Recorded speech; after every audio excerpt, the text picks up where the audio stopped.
Basilea, Basilea versus Forces of Nature. This is a Call to Arms 3, game number 2. Hello there! I like to watch battle reports to get better at games. So I started making short, summarized battle reports that focus on learning points.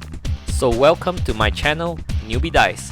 Do like, subscribe, and hit the bell icon if you enjoy my videos.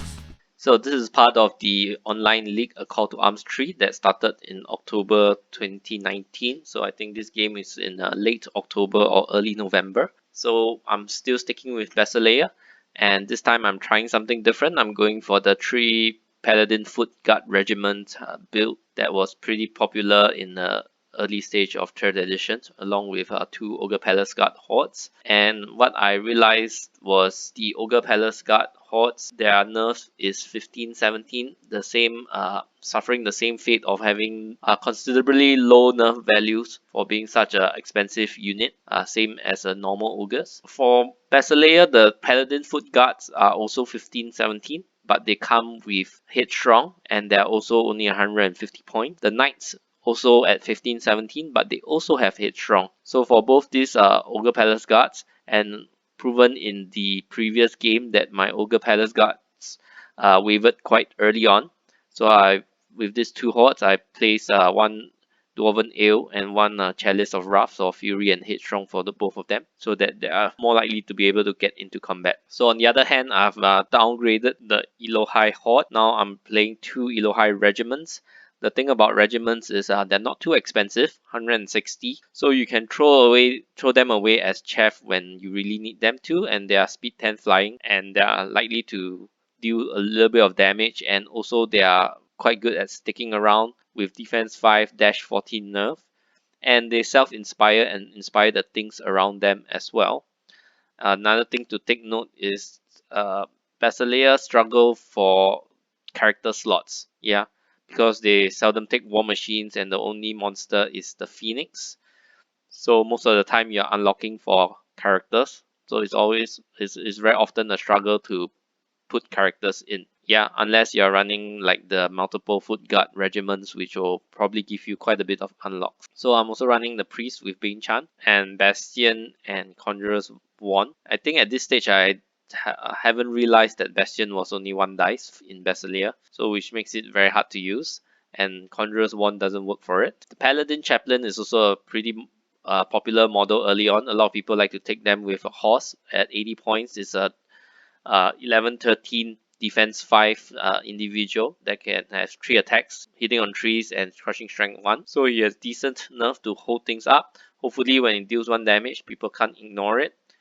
And he also has Headstrong, so even if it's wavered, there's a possibility he can shake it off and continue fighting or going to other places. So my Paladin, however, is actually on foot, and with a 10-point heal and a 30-point shroud, he is a heal 5 character for less than 100 points.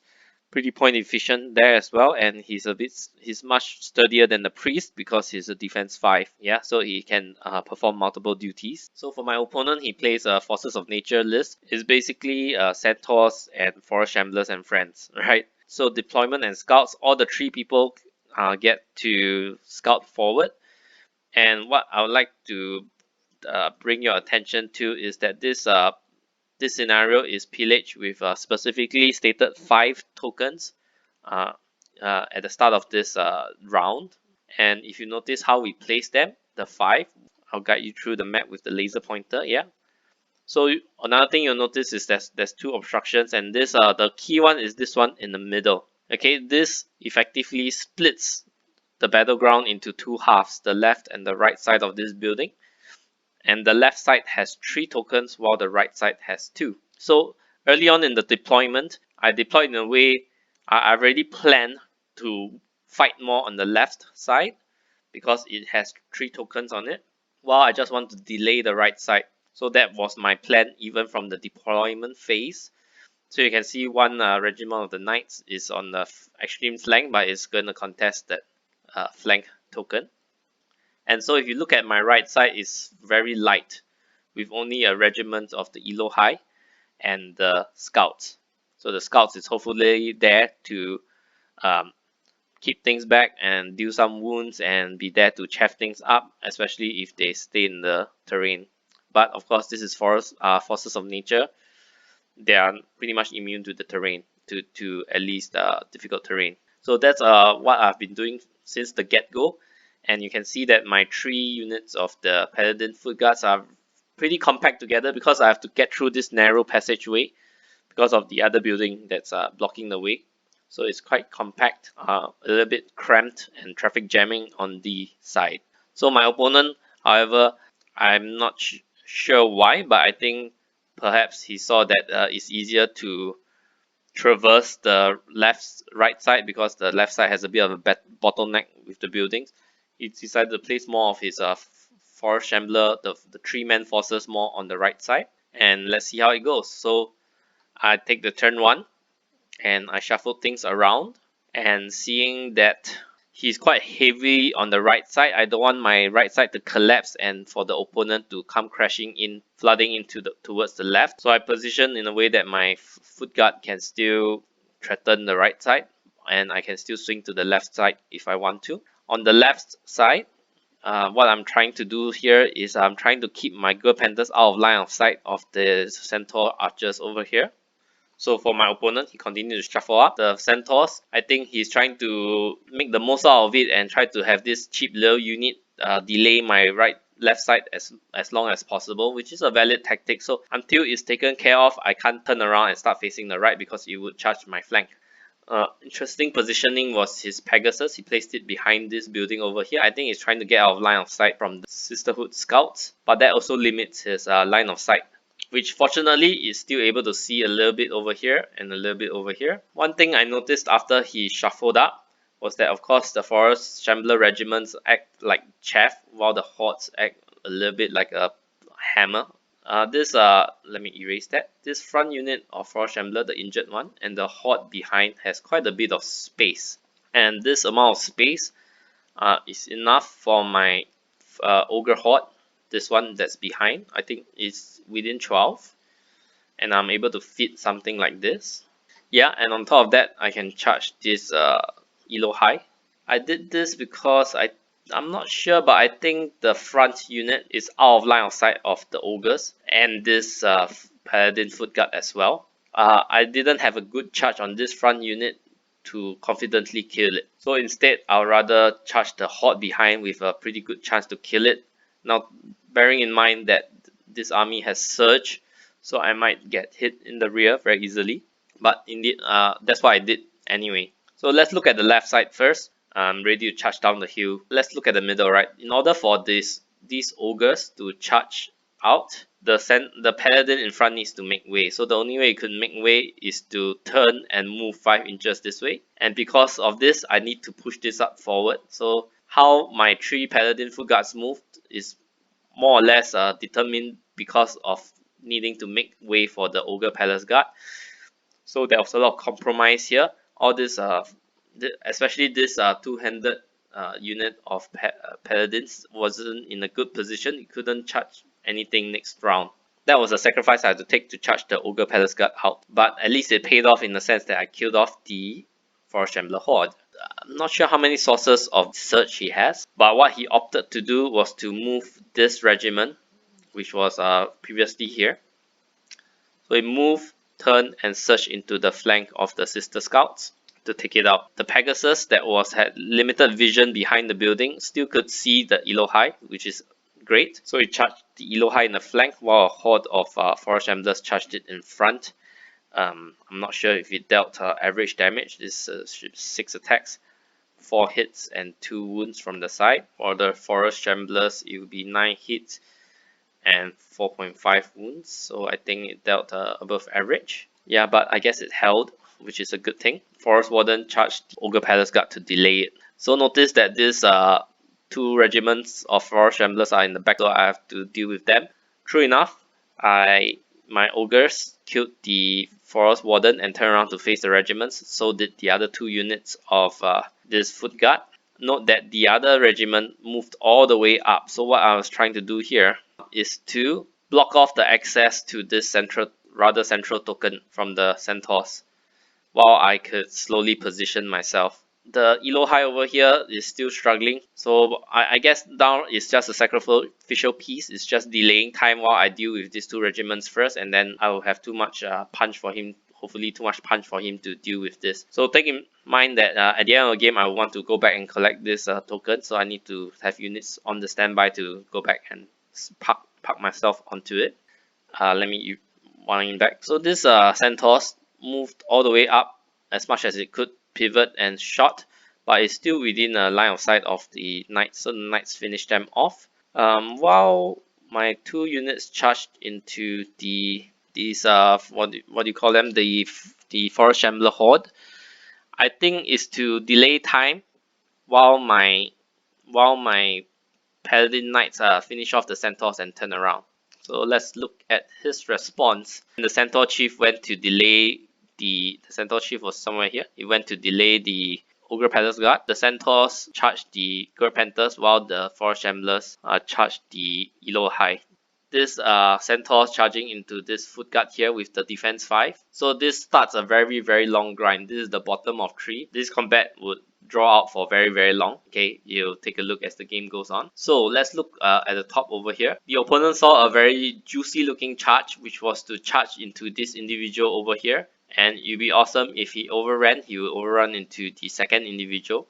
I did not see it admittedly, but the lucky thing about it is the individual that's in front, it is the paladin chaplain, so it is nothing to sneeze at. 11 13 and defense 5, so this 9 attacks hitting on 4s, wounding on 4s, so that's 2 wounds, which was the average, and that would require what, 9 just to waver. So it held and it did not crumble, right? My ogres, I think it killed the forest warden and turned around, so now it got charged by the forest shamblers regiment in front and the Pegasus by the side. The Pegasus is contributing a lot of damage. So this horde took out the elo high. So the 3 men delayed this unit of paladin defenders over here. So let's see what happens next. Paladins, and this one has the brew of sharpness, easily takes out the centaur regiment because they are basically hitting on 2s and wounding on 2s, so that would be about 13 and 11 wounds, so that would easily take out the centaurs. While if you look at my elo high regiment here, I didn't want to counter charge into the forest shamblers because then they would counter charge back. It would be unhindered and there's a good chance it might take out my elo high. So it's already sitting at 3 wounds. The next swing, if unhindered, will be 9 hits and 4.5 wounds. That brings it to 7.5. He only needs a 6.5 to kill it. So there's a good chance there. So instead, I backed up. So that would mean he will charge in hindered. That would mean only 6 hits and 3 wounds. At 6 wounds, he will need an 8 twice to kill me. So that would be very unlikely. So instead of counter charging, I decided to back up, buy myself a turn, a little bit more of a guaranteed turn, so that I could position my knights to charge him. So notice the slow grind here. So it dealt me probably 2 wounds, and I healed back 1 due to Iron Resolve. And then my priest is over here. It moved through the unit, and then it casted heal onto this unit while is providing inspiring to these 2 units. Yeah. The ogres did kill off the centaur in its way, and then it positioned itself in a way that it could see both sides, so that I will have options of where to go next round. So these paladins dealt 2 damage to the centaur, stripping their TC1. They still have the CS1 though. So while we're hitting each other, I think the centaurs have 12 attacks. I also have 12 attacks. I'm hitting on 3, wounding on 4s. He is also hitting on 3s, wounding on 4s. But I am 15-17 nerf with Headstrong, while he's can't remember, maybe 14-16 for the centaurs. Yeah, so things are starting to turn my way. He does have a source of heal in this unicorn over here, and I do have a source of heal over here. So we both have heal, and I do have Bane Chant if I need to as well. So that's why it's a pretty long grind. So let's move on. The Forest Shamblers could just see a sliver of the Knights, so instead it charged the Knights, which is Probably a good idea, because when you charge the knights, you strip their thunderous charge off, and they have more attacks, so flank from more attacks would hurt more. So, but I still have this Elohai regiment to flank the Forest Shambler. So the thing I like about Elohai regiments is on the flank they are equivalent to a horde. So then you can see this drawn out battle. So he had 2 wounds, he healed it off, then he dealt me 2 wounds again, probably 3, and I Iron Resolve down to 2. Here, so my ogres have in the end been cleared off. Let's see what happened. In the end, it got cleared off. The Pegasus flew off and charged this unit over here in the rear and from the front, but unfortunately, it didn't do much.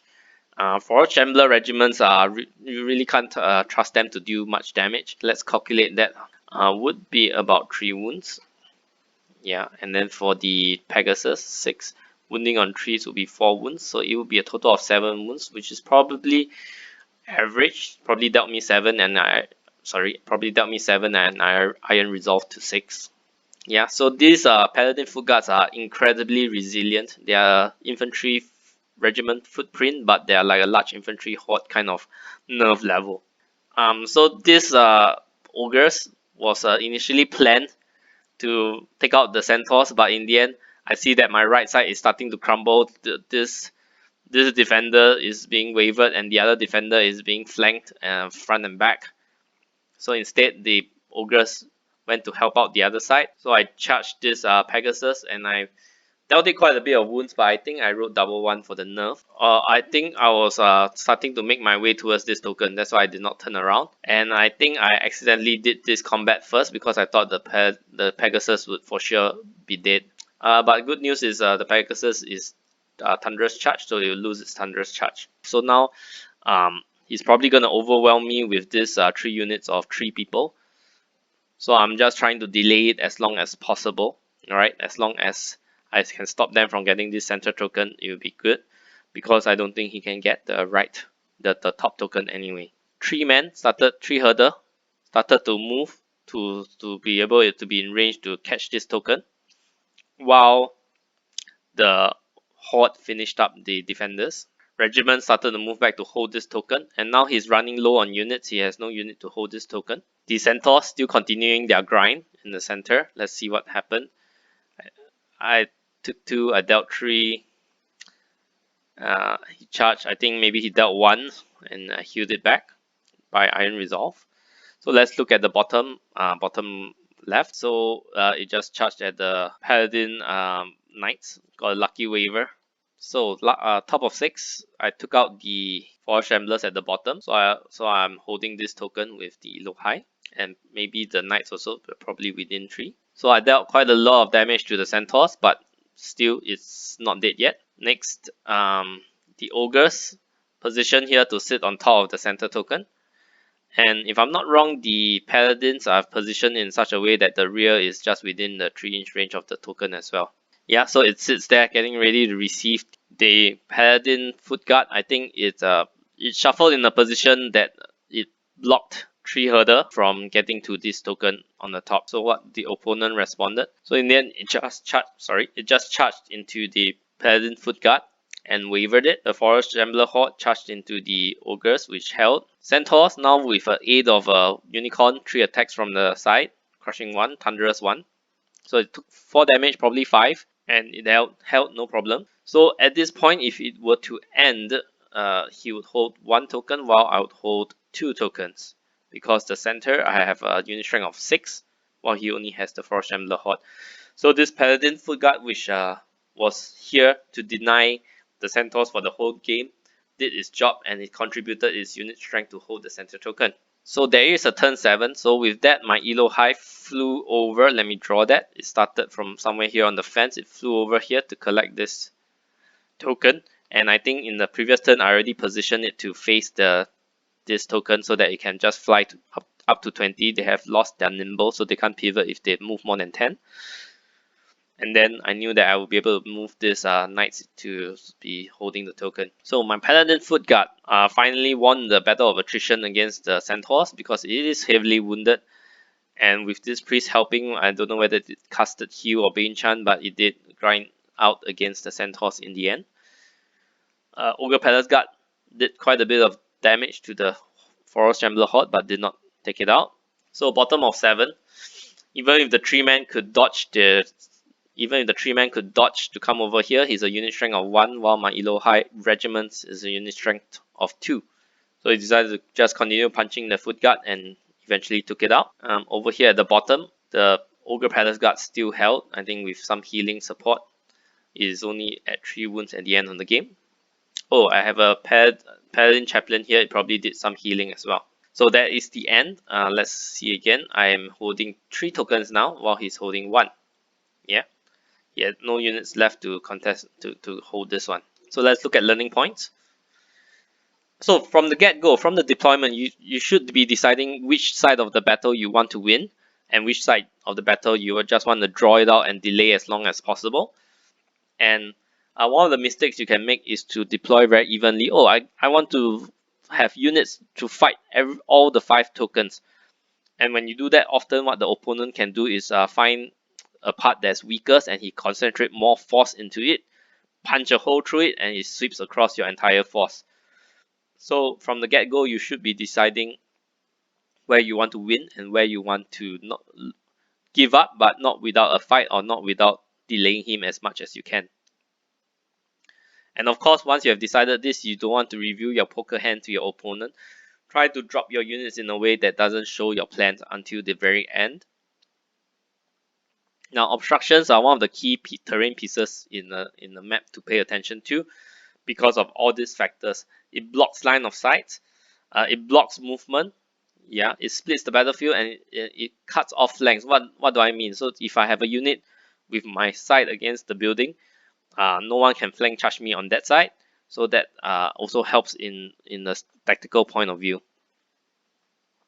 So remember to focus on the objectives and scenario. I knew from the start that with his stronger 3 forces on the right, he'll probably defeat me on that side, but I just need to block him and prevent him from getting to the tokens, which I was able to. Now, these are referring to the Elo High flying over his regiment of Forest Ramblers into the back unit of the Horde. So be careful of flyers flying over your chef and hitting the forces that you're trying to protect. So this referring to my Elo High at the fence, at the obstacle. Sometimes not countercharging is the right decision because that will cause the opponent to have a hindered charge again. So that bought me another turn so that my knights could bear down on the Forest Ramblers. So that's it. I hope you enjoyed this battle report and learned some new things from this.